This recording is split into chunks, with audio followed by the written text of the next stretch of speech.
Hello everyone. Law of tort का important topic है प्रतिनिधिक दायित्व, विकैरियस लायबिलिटी।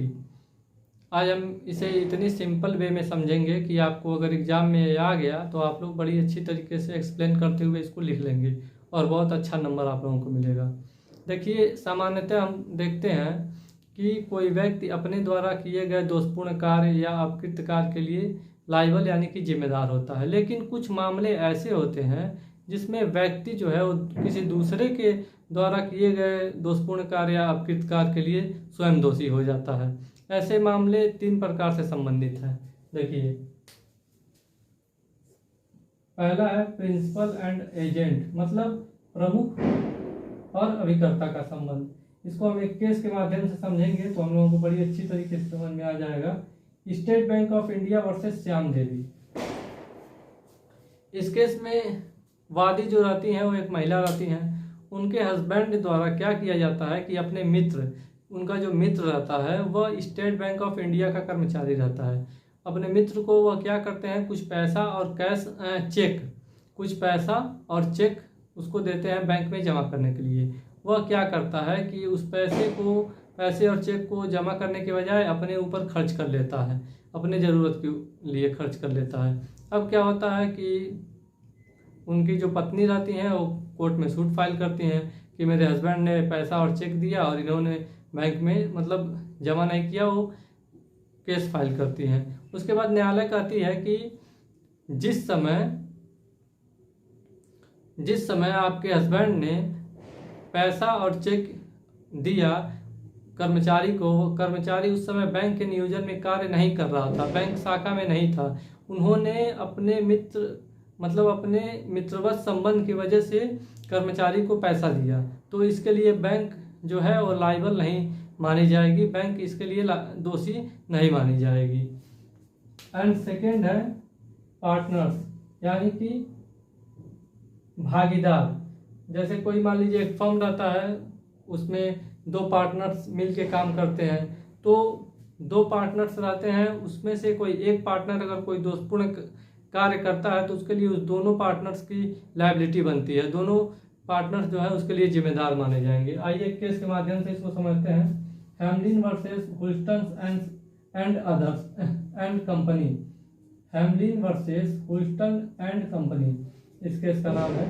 इसमें क्या होता है कि एक फर्म के 2 भागीदार रहते हैं, तो इसमें जो वादी रहते हैं वो एक व्यापारी रहते हैं। उन्होंने अपने यहाँ एक मतलब सर्वेंट नौकर ही समझिए, कोई सर्वेंट नियुक्त किया रहता है।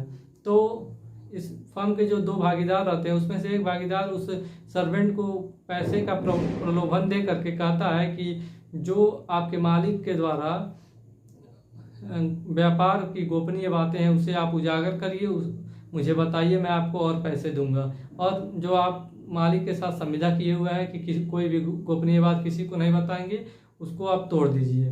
तो इसके लिए वादी जो है जान जाते हैं और कोर्ट में सूट फाइल करते हैं। तो क्या होता है, न्यायालय कहती है कि पार्टनर्स, 2 पार्टनर्स के बीच में केवल एक ही पार्टनर्स ने अपने दोषपूर्ण कार्य किया, लेकिन इसके लिए दोनों पार्टनर्स को लायबल ठहराया गया था। इस केस में दोनों पार्टनर्स को लायबल ठहराया गया था। देखिए, थर्ड है मास्टर एंड सर्वेंट, यानी कि स्वामी और सेवक से संबंधित है। जैसे मान लीजिए कोई व्यक्ति है, उसने अपने काम करवाने के लिए नौकर या सेवक को नियुक्त किया हुआ है, तो सेवक जो कार्य करेगा उसके लिए मालिक को जिम्मेदार माना जाएगा। तो एक केस के माध्यम से इसे समझते हैं। आइए देखते हैं। Administrate government girl high school versus Mahalakshmi.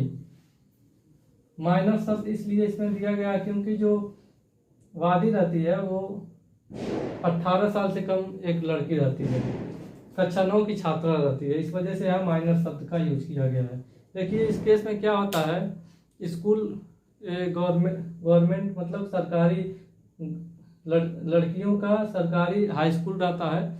इसमें एक आया नियुक्त की गई रहती है जो कि कामों के लिए नियुक्त की गई रहती है। उसका एक काम और रहता है कि वहाँ जितने भी बच्चे पठन पाठन का कार्य कर रहे हैं उनके लिए पानी की व्यवस्था करे, पानी उपलब्ध कराए। तो वो क्या करती है, कक्षा 9 की एक छात्रा रहती है, उसको एक प्लास्टिक का बर्तन देती है और कहती है पानी लाने के लिए। वो क्या करती है, छात्रा जाती है साइकिल के पीछे कैरियर में, जो ही उस डब्बे को रखने के लिए कैरियर को खींचती है, उसमें से स्प्रिंग निकल करके इतनी तेज रफ्तार में उसकी आँख पे लगता है कि एक आँख उसका निकल जाता है और पूरी तरीके से आँख डैमेज हो जाती है। वो कोर्ट में सूट फाइल करती है। न्यायालय कहता है कि जो आया के द्वारा लापरवाही बरती गई थी, इसके लिए जो राज्य सरकार है, मतलब गवर्नमेंट है, वह लायबल है, क्योंकि उसका भी दायित्व था, जो मतलब स्कूल प्रशासन का भी दायित्व था कि वो देखे कि कौन कर्मचारी कैसे काम कर रहा है कैसे नहीं। तो उन्होंने राज्य सरकार को दोषी मानते हुए वादी जो थी, जो कक्षा 9 की छात्रा थी, उसको 58,000 रुपये क्षतिपूर्ति के रूप में देने का आदेश दिया था। तो दोस्तों, आप लोगों को समझ में आ गया होगा, प्रतिनिधिक दायित्व एकदम अच्छे से समझ में आ गया होगा। अगर एग्जाम में आ गया तो आप लोग और भी अपने बुक से मतलब पढ़िएगा। तो मैं केवल समझने के लिए बताया हूँ, ट्रिक बताया हूँ आपको कि आप लोग अच्छे से समझ जाएं, और बाकी और भी आप लोग अपने बुक से पढ़ के एग्ज़ाम में बहुत अच्छी तरीके से लिखिए और ज़्यादा से ज़्यादा नंबर लाइए।